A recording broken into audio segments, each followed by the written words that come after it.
नमस्कार आप सभी को। You are welcome college sister centre पर। तो आज की इस वीडियो में हम लोग बात करेंगे जैक बोर्ड का, ठीक है। तो जिसका अभी एग्ज़ाम चल रहा है, फिर बोर्ड एग्ज़ाम फाइनल। तो आज की इस वीडियो में हम लोग बात करेंगे क्लास 10 का जो सामाजिक विज्ञान है उसका very very important MCQ type प्रश्नोत्तर के ऊपर। तो इस वीडियो में हम लोग सिर्फ एमसीक्यू टाइप प्रश्नोत्तर देखेंगे सोशल साइंस का। तो चलिए वीडियो को शुरू करते हैं। उससे पहले आप लोग से एक रिक्वेस्ट है, अगर आपने अभी तक मेरे इस यूट्यूब चैनल को सब्सक्राइब नहीं किया है तो प्लीज़ चैनल को सबसे पहले सब्सक्राइब कर लीजिए और वीडियो को शेयर कर दीजिए उन तमाम स्टूडेंट को जो झारखंड जैक बोर्ड में परीक्षा लिख रहा है। वो भी 12 तारीख का आप लोग का एग्ज़ाम होने वाला है, ठीक है। तो आज है 11 तारीख, ठीक है। तो चलिए वीडियो को शुरू करते हैं। तो जैसा कि अभी आप लोग अभी देख पा रहे हैं, ठीक है। तो हम लोग इस वीडियो में बात करेंगे सिर्फ सोशल साइंस का, ठीक है। सोशल साइंस एमसीक्यू टाइप प्रश्न उत्तर का। और अभी जो टॉपिक्स लिया है ये है आप लोग का जो हिस्ट्री है 10 क्लास में। तो हिस्ट्री का जो एमसीक्यू टाइप आएगा जो परीक्षा में महत्वपूर्ण है वही सब सवाल को लिया गया है। पूरा टॉपिक्स को हमने कवर नहीं किया है, जो मोस्ट इम्पोर्टेंट है उसी का सवाल सब लिया है। तो वही सब सवाल है। इसमें से एक तो सबसे मेन इम्पोर्टेंट है कि फ्रांसीसी क्रांति कब हुई, ठीक है। तो ये कब हुआ? 2 जुलाई 1789 को, ठीक है। तो उसके बाद जो प्रश्नों लिया है, नेक्स्ट प्रश्न में है कि स्वतंत्रता, समानता और बंधुता का नारा किस क्रांति का देन है, यानी किस क्रांति से ये तीनों चीज़ निकल कर आया था। तो ये फ्रांसीसी क्रांति से ही आया था, ठीक है। अभी अगला जो प्रश्न है आप लोग का वो है कि 1789 ईस्वी में फ्रांस की क्रांति के समय किसका शासन था, ठीक है। तो उस टाइम किसका शासन था? आप लोग 8 क्लास से पढ़ते आ रहे हो, ये लुई 16 का उस टाइम शासन था, ठीक है। अब बूर्बो राजवंश का शासन किस देश में था, ठीक है। तो ये राजा का राजवंश किस देश में था ये तो आप लोगों को पता ही है, ठीक है, फ्रांस में है। अब बस्तिल किले का पतन कब हुआ, ठीक है। तब जब ये अभी जो हम लोग फ्रांसीसी क्रांति की बात किए हैं ना, तो वही डेट है, ठीक है। ये 1789 जो है वही है इसका आंसर। अब मार्सिले किस देश का राष्ट्रभक्ति गीत है? तो ये किस देश का है? आप लोग ने पढ़ा होगा, ठीक है। मूल टेक्स्ट जो जो पढ़ा है हिस्ट्री का उसको पता ही है कि ये फ्रांस का ही है। अभी जो अगला सवाल है आज का आप लोग का, लिब्रे क्या है? ये तो आप लोग को सबको पता है कि फ्रांस की मुद्रा है। और नेपोलियन बोनापार्ट कौन था? ये कौन था? जर्मनी का सम्राट था या फ्रांस का सम्राट था? फ्रांस का सम्राट था, ठीक है। अभी अगला जो प्रश्न लिया है इसमें कि नेपोलियन, जब फ्रांस में नेपोलियन संहिता किस वर्ष लागू की गई, ठीक है। तो क्या होगा? 1804 होगा इसका सटीक आंसर। अभी रूढ़िवादिता से तात्पर्य क्या है? तो देखिए रूढ़िवादी जो है ना, ये स्थापित परंपरा पर बल है, ठीक है। और आधुनिक तथा परिवर्तन का विरोध करता है, रीति रिवाज को बनाए रखता है, जो पुराना रीति रिवाज है ना इसको बनाए रखता है। तो इसका आंसर हो जाएगा उपरोक्त तो सभी होगा, ठीक है। अब इसमें और एक प्रश्न लिया गया है कि फ्रांस में किन को मतदान का अधिकार नहीं था। किन को मतलब किसे किसे मतदान करने का अधिकार नहीं था? तो संपत्ति विहीन पुरुषों को, यानी जिसके पास संपत्ति नहीं है वो मतदान नहीं कर सकता था।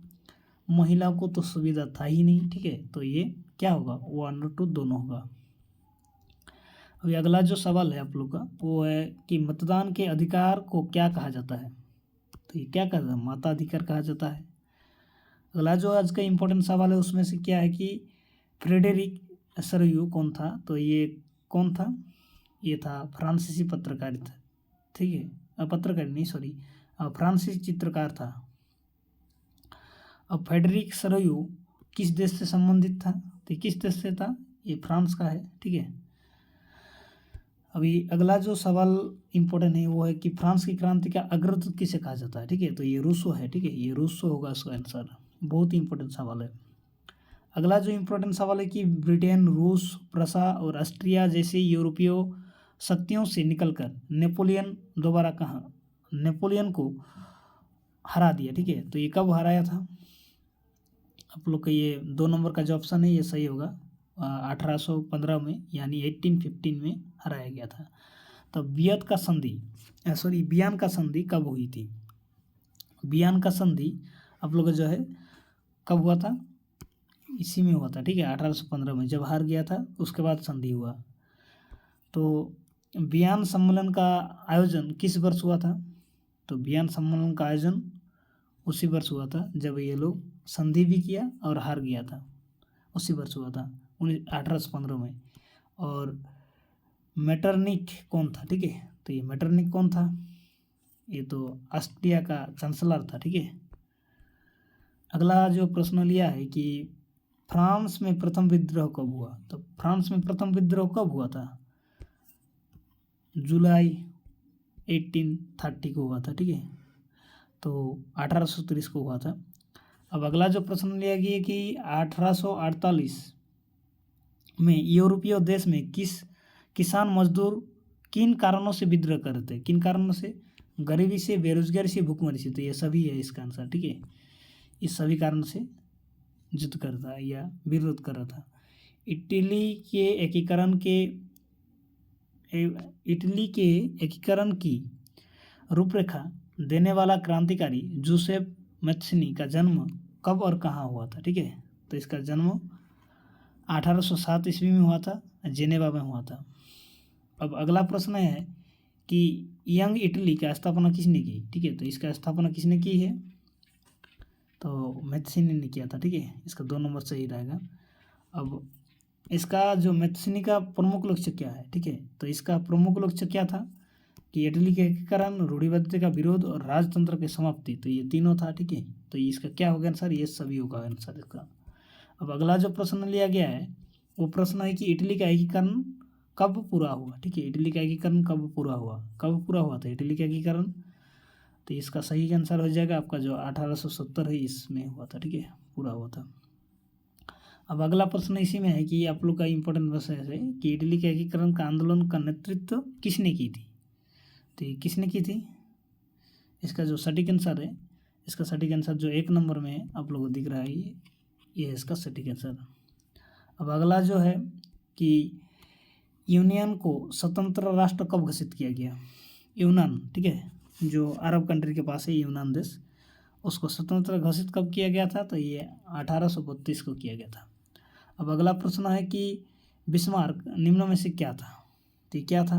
ये कूटनीतिज्ञ थे, ठीक है, ये कूटनीतिज्ञ थे। अब बिस्मार्क जर्मनी का प्रथम चांसलर कब बना? तो ये बना था 1871 में। प्रसा का शासक कौन था? ठीक है, तो प्रसा का शासक कौन था? नेपोलियन बोनापार्ट, विलियम प्रथम। तो इसका क्या हो जाएगा? विलियम प्रथम होगा इसका सटीक आंसर। अब अगला प्रश्न है जर्मनी का एकीकरण कब हुआ? ठीक है, तो जर्मनी का एकीकरण कब हुआ अभी बताए, ठीक है, 1871 में हुआ था, ठीक है, जनवरी 1871 में हुआ था। तो आज यहीं तक था, ठीक है। अब अगला जो वीडियो आएगा आप लोग का सोशल साइंस के ऊपर, ठीक है, वो कुछ ही देर बाद आ जाएगा। तो सभी का धन्यवाद वीडियो लास्ट तक देखने के लिए। लास्ट में कहूँगा अगर चैनल को अभी तक सब्सक्राइब नहीं किया है तो सब्सक्राइब कीजिएगा। अगर वीडियो थोड़ा भी अच्छा लगा तो कमेंट करके बताइएगा कैसा लगा, और लिखिएगा आप लोग को अगर कोई इंपॉर्टेंट ऐसा सवाल होता है तो लिखिएगा, ठीक है।